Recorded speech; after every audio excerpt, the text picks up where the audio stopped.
Hello and welcome to another episode of Laptop Retrospective, and today I bring you Kodachi 2. So if you haven't seen my 5-part series on the original Kodachi or the Lenovo ThinkPad X300, then I would strongly suggest that you do check out that video series, and I'll leave a link right up here, because this to me is probably one of the most important laptops that Lenovo has made to date. And it's also one of the most important ThinkPads that was made because it really did set the standard for not only thin, light, ultra-portable Ultrabooks, but it also did create the main design influences that would be on their most popular brands moving forward. Without further ado, let me introduce you to the X301. This was sold between August of 2008 and May 2010. And visually, it's practically identical to the X300 in nearly every single way. There are a few key differences that make it easily to identify visually. The first is rather obvious, that it will say X301 here. However, these panels are interchangeable, so you could cobble them together. The thing that definitively makes an X301 is the inclusion of the DisplayPort on the rear. If that is present, you know that there is an X301 board inside and definitively an X301 machine. If this is not present, like on the X300, then you know that you have a completely different machine entirely. So as you can see, they moved this USB port over to make room for the DisplayPort connector, but fundamentally that is the only visual difference that you will see from the exterior case. The 301 was practically made almost immediately after the X300, primarily to update the CPUs, the RAM, and also give it the newer DisplayPort. Those were the three main changes, but there are a couple of caveats, especially when we go to talk about the RAM. This was succeeded by the ThinkPad X1, and then of course after that, the X1 Carbon. The new CPUs that they put in this were the Intel Core 2 Duo SU series, so the 9300, the 9400, and the 9600, and this is actually the top spec one, the 9600. Regardless of which one of those you had, it was an Intel GMA X4500 HD. The RAM is where things get interesting, and this is not necessarily something that I will fully claim to understand. For those of you that are experts in this area, I do strongly suggest that you add to this conversation in the comments down below. DDR3's 1666 megahertz RAM was used in this. It can hold a maximum of 8 gigabytes of that. However, the X301 has a DDR2 adjusted chipset modified to work with DDR3 RAM.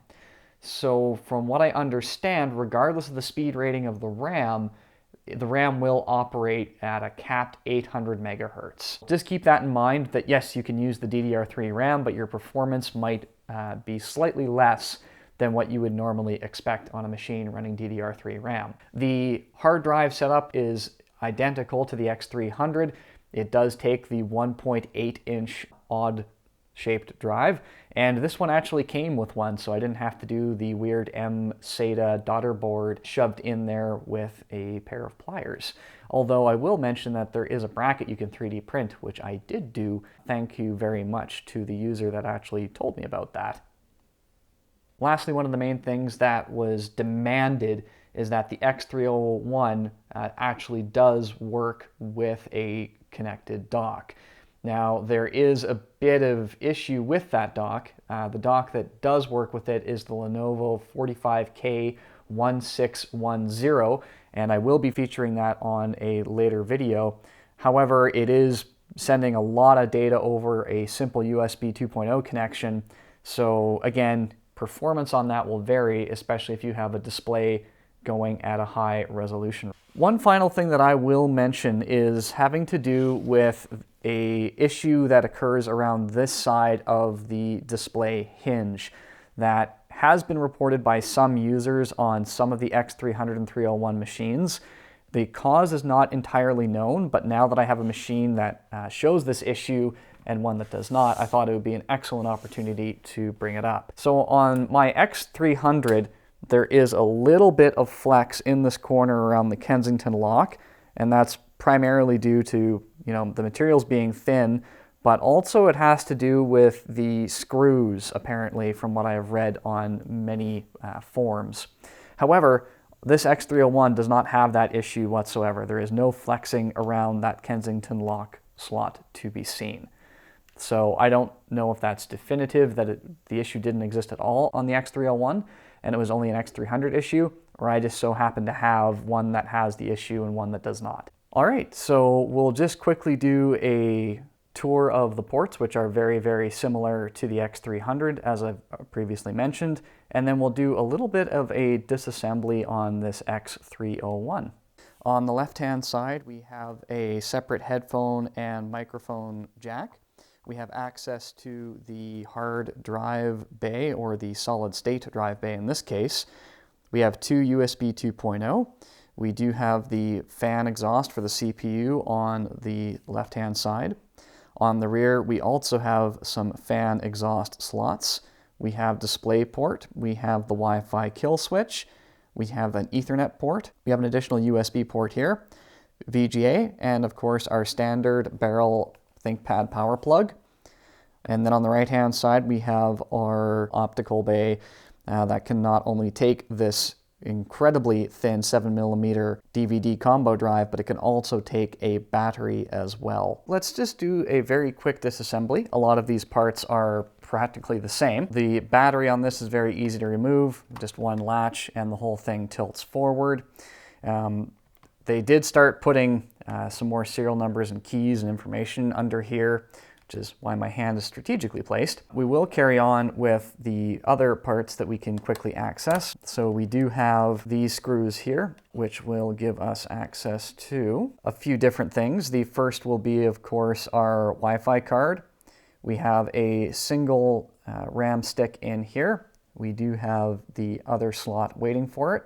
Other things that we can easily access, of course, is the optical bay. So we'll spin that screw out. It is not captive. We do need to remove it. And with a little bit of coercion, this optical drive will come out. And again, this is a very rare Panasonic drive. It's only 7mm thin. It's insane. And it was only made and used on this computer. And then the other disassembly that we can do is we can remove the drive by spinning out this screw here, which is, strangely enough, not captive. There probably wasn't enough space. And this one, excitingly, actually has all of its parts maintained. So this is a Toshiba drive. Now, we will go ahead and continue with our disassembly process by the removal of the keyboard on this one. We do need to remove the screw for the optical bay to remove that. And we also have another screw here that we need to remove as well to gain access to what is underneath the keyboard. That should be it for keyboard screws. So I'm going to just tilt this and have the screw fall out in my hand. We'll turn this over. And this machine has gotten considerably light already. And we'll do our keyboard wiggle and have it move upward, go underneath just like all good ThinkPads.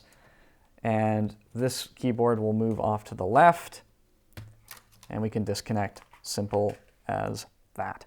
This will give us access to what is obviously the 3G slot. We can see all the different antennas. We can see the CMOS battery, some of the display cable connectors, the ribbon cables here and here. And underneath the palm rest should be the teeny tiny little Bluetooth daughter card. As you can see, this machine is in pristine condition inside and out. There's practically no dust.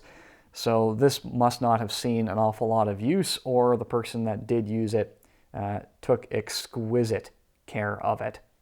All right, with everything back together, let's go ahead and open this up and turn it on.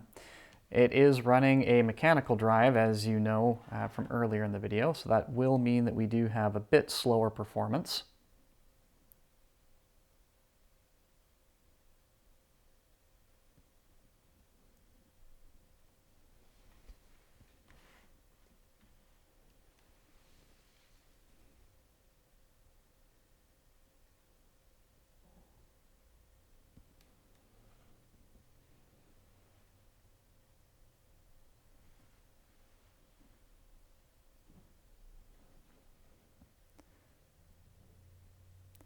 It is worth noting that if we did have that SSD from the X300 in here, it would it would have significantly faster boot times, primarily because this is on SATA 2 speeds default and not SATA 1 like the X300 was. There was no concern of legacy backwards compatibility. And there you have it. We are into Windows 10. And I have to say, for older hardware, it doesn't do too shabby. Like, it's still in the process of booting up. But this is something that is probably on the cusp of not truly viable to use in a real work environment in the year 2020. But that doesn't mean that it still isn't really, really cool. And the fact that it's still running Windows 10, it just makes it a pleasure to have around, especially its pedigree, its heritage, and all of the other prestige in my mind that's attached to this, mainly because of what the X300 and 301 series did for Lenovo and for ThinkPad. At any rate, ladies and gentlemen, I hope that you enjoyed this video. If you did, I would encourage you to do the big four. Please like the video, share, subscribe, and hit that notification bell so you'll be notified next when I release more content on the X301, because we are far from done with it. I'll see you next time.